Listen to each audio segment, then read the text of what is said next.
Mereka mencari atau tidak? Mereka mencari. Yang tidak mencari kadang dikasih, apalagi yang mencari. Berarti Allah nilai dengan usaha. Bismillahirrahmanirrahim. Mereka mencari atau tidak? Mereka mencari. Yang tidak mencari kadang dikasih, apalagi yang mencari. Berarti Allah nilai dengan usaha.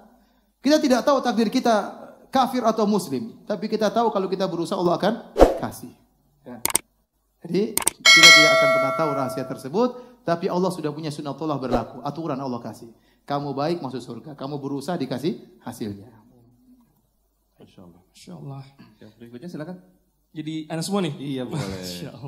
Oke, berikutnya. Assalamualaikum warahmatullahi wabarakatuh. Waalaikumsalam. Semoga Allah senantiasa merahmati kita semua. Amin ya rabbal alamin. Ustadz, Ana pernah mendengar cerita bahwa ada seorang mu'alaf yang goyah pemikirannya, keyakinannya. Karena mengetahui ternyata ada perbedaan-perbedaan di dalam Islam.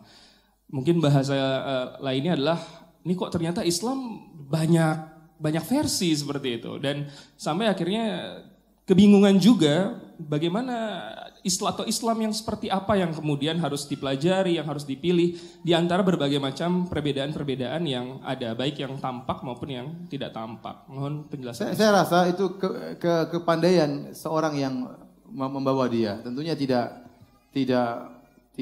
hikmah orang beragama Islam kemudian kita bilang di Islam itu ada Qadariyah, ada Jabariyah, ada ngapain? Ya, enggak usah. Kita jelaskan Islam yang nanti dia akan imannya bertambah secara alami. Maka jangan sampai kita menimbulkan fitnah. Kata Nabi SAW, lasta tuhaddithu hadithan la yablughu uqulahum illa kana li ba'dihim fitnah. Tidaklah engkau menyampaikan satu hadis yang tidak sampai kepada nalar mereka kecuali akan menimbulkan fitnah. Kemudian juga Ali bin Abi Thalib dalam Sahih Bukhari pernah berkata, ya, haditsun nas bima ya'rifun. Aturiduna ayyukadzdzaballahu wa rasuluh. Sampaikanlah kepada manusia sesuai dengan nalar mereka. Apa kau ingin Allah dan Rasulnya didustakan? Kita tidak berbicara tentang mu'alaf, bahkan secara orang muslim secara umum. Saya enggak mungkin saya sini kemudian saya ceramah macam-macam di luar nalar antum jadi bingung, mungkin ragu dengan Islam. Belum saatnya antum mendengar hal tersebut. Itu kalau sama Islam aja tidak boleh begitu, apalagi sama orang yang baru masuk Islam. Maka tidak pantas kemudian kita sampaikan timbul khilaf-khilaf. Nah, kita sampaikan aja. Sampaikan yang menurut kita yakini. Kalau mungkin dia terima dan lain, kita filter dengan baik-baik dengan cara yang bijak, ya. Dengan cara yang bijak. Baik. Silakan selanjutnya. Syukran Ustaz. Nah, berikutnya Assalamualaikum Ustaz. Nah, ini dari mu'alaf, Masya Allah.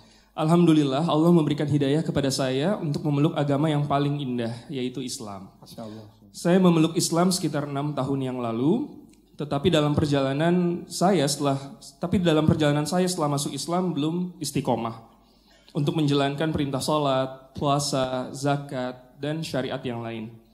Bagaimana Ustadz cara untuk menebus dosa di masa lalu atau kesalahan saya di masa lalu? Dan bagaimana Ustadz untuk berdakwah kepada orang tua saya yang masih non-muslim? Jadi ada 2 pertanyaan Ustadz. Bagaimana cara menebus dan berdakwah? Islam sangat mudah. Seorang yang pernah melakukan kesalahan, ya, meninggalkan kewajiban-kewajiban, maka dia bertobat kepada Allah Subhanahu wa taala, taubatan nasuha. Dan dia mulai lembaran kehidupan barunya dengan lembaran-lembaran yang baru yang diisi dengan keindahan. Oleh karenanya, kesalahan-kesalahan yang pernah dia lakukan, mungkin sholatnya dulu bolong-bolong atau mungkin tidak sholat atau mungkin puasanya ada yang bolong dan yang lainnya dia tinggalkan dengan sengaja, maka dia bertobat kepada Allah Subhanahu wa taala. Jika dia bertobat dengan tobat yang nasuha, tobat yang sungguhnya, maka mudah bagi Allah mengampuni dosa-dosa tersebut. Apa susahnya bagi Allah mengampuni dosa-dosa manusia? Ya, apa susahnya? Kalau kita susah maafkan orang, karena kita ada tendensi, ya, dia begini, dia begini. Kalau Allah sangat mudah, tidak urusan, Allah tidak butuh dengan manusia.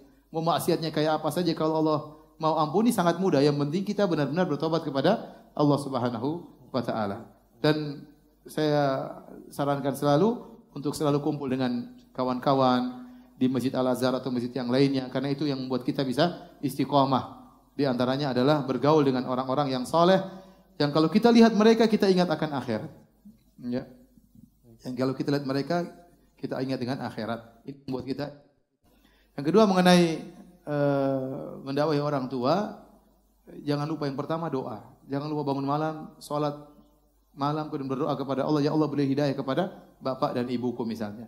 Kemudian mulai singgung-singgung. Kapan dia mulai marah, berhenti dulu. Nanti ada rezeki kasih lagi. Ya. Kalau ibu belikan cincin sampai didakwahi, ya. Belikan hadiah, bapak kasih hadiah. Itu karena hadiah itu punya tempat yang tak dalam hati seseorang. Ya. Apalagi hadiah dari anak kepada orang tua. Kalau kita punya harta misalnya, maka kita dakwahi mereka sedikit demi sedikit. Dan yang paling penting tunjukkan akhlak. Bahwasanya orang Islam itu akhlaknya sangat mulia. Islam mengajarkan berbakti kepada orang tua luar biasa yang tidak diajarkan oleh agama-agama yang lain. Tunjukkan hal itu kepada orang tua. Insya Allah mereka bisa dapat hidayah. Karena Islam agama yang logis, ya, sangat mudah dicerna. Dan agama yang lain batil, sangat mudah untuk dibatilkan juga. Sangat mudah karena sangat tidak logis. Allah alam bisawab. Baik, Ustadz, mohon maaf ada yang terlewat tadi pertanyaan tadi tentang ukhti yang merawat ayahnya sakit itu. Ternyata ayahnya tuh mantan pendeta dan sangat benci Islam. Tantangan itu. Tantangan, Ustadz. Bagaimana Ustadz?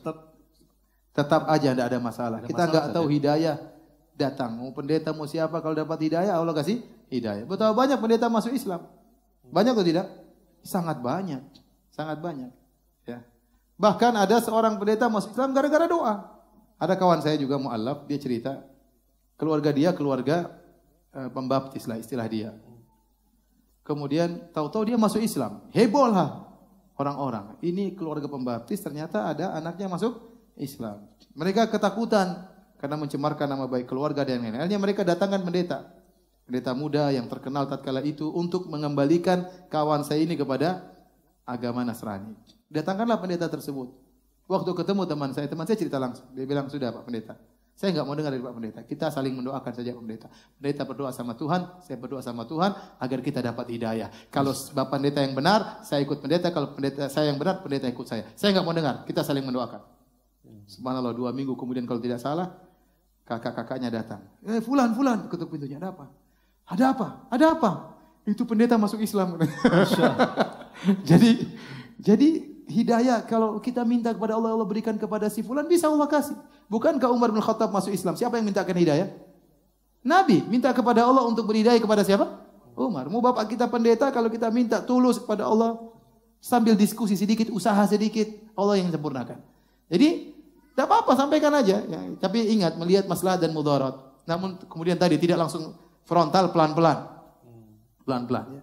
Kamu kok baca buku Islam? Kayaknya menarik Pak. Diskusi. Ini gimana Pak cara? Kok mereka bilang begini? Diskusi, bikin syubhat sama dia. Bikin dia ragu dengan agamanya, apalagi lagi sakit. Dan justru ada kesempatan saat ayahnya sedang sakit. Iya, malah kita diskusi, baca buku Islam, saya kok dapat syubhat seperti diskusi. Mungkin tidak bilang saya Islam, tapi diskusi. Tapi waktu itu benar-benar harus belajar.